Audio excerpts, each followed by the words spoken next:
नमस्कार मंडळी. आज 7 मे 2026 आपली ह्या रोटरी वर्षातील ही 38वी मीटिंग. आपले आजचे वक्ते आहेत आपले ज्येष्ठ सदस्य डॉक्टर आनंद बिनीवाले व अनुराधाताई बिनीवाले यांचे सुपुत्र डॉक्टर अतुल बिनीवाले. हे आज आपल्याशी एकदम वेगळ्या विषयावर संवाद साधणार आहेत. त्यांचा विषय आहे डोपिंग इन स्पोर्ट्स. आणि आजची आपली फेलोशिप ही डॉक्टर रोटेरियन शिरीष सहस्रबुद्धे व शुभांगी सहस्रबुद्धे यांनी आयोजलेली आहे. 30 एप्रिलच्या आपल्या सभेमध्ये सौ शारदा केळकर यांनी आदी शंकराचार्यांबद्दलची माहिती सांगितली.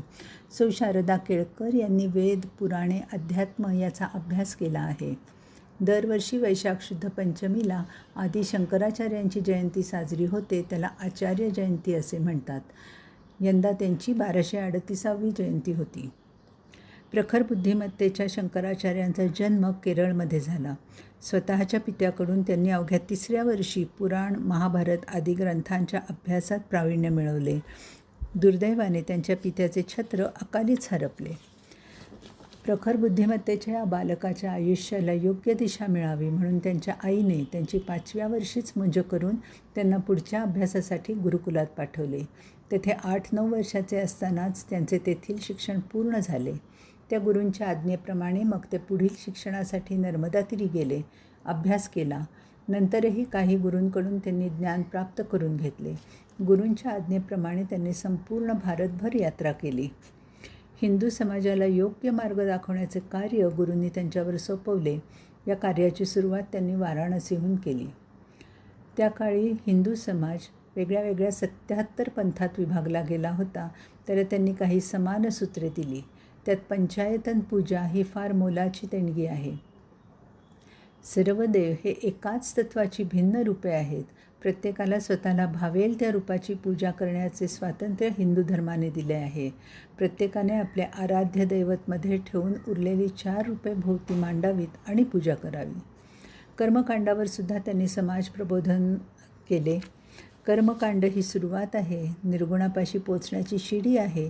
त्यामुळे समाजाने कर्मकांडात गुंतून पडू नये, त्यावरून समाजात फूट पडू देऊ नये या विचाराचा प्रसार केला. भारत भ्रमणावेळी त्यांनी 4 मठांची स्थापना केली. दक्षिणेत शृंगेरी, उत्तरेत ज्योतिर्मठ, पश्चिमेत द्वारका आणि पूर्वेत गोवर्धन मठ. या मठात वेदांत परंपरेचा सखोल अभ्यास आणि प्रचार केला जातो. तसेच त्यांनी अनेक मंदिरांचा जीर्णोद्धार केला, अनेक स्तोत्रे रचली. आजही शास्त्रीय नृत्यांमध्ये यातील अनेक स्तोत्रांचा उपयोग केला जातो. या त्यांच्या कामामुळे त्यांना ठिकठिकाणच्या राजांनी राजाश्रय दिला.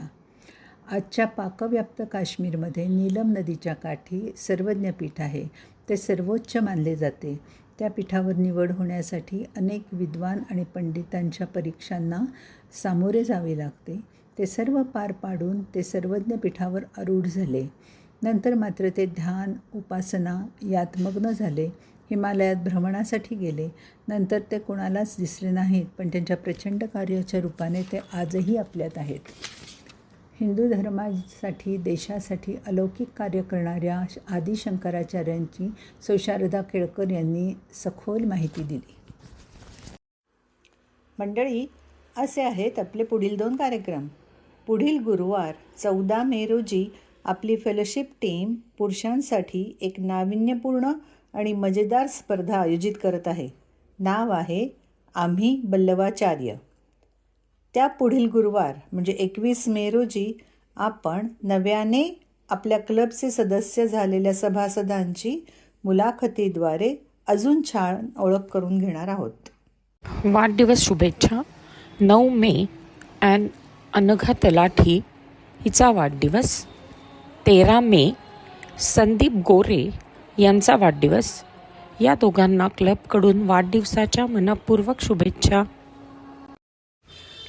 एडिटर अरुणा अत्रे व को एडिटर सुलभा सिधये यांच्यासह मी सेक्रेटरी अपर्णा आपली रजा घेते. नक्की भेटूया पुढील ऑडिओ बुलेटिनमध्ये. धन्यवाद.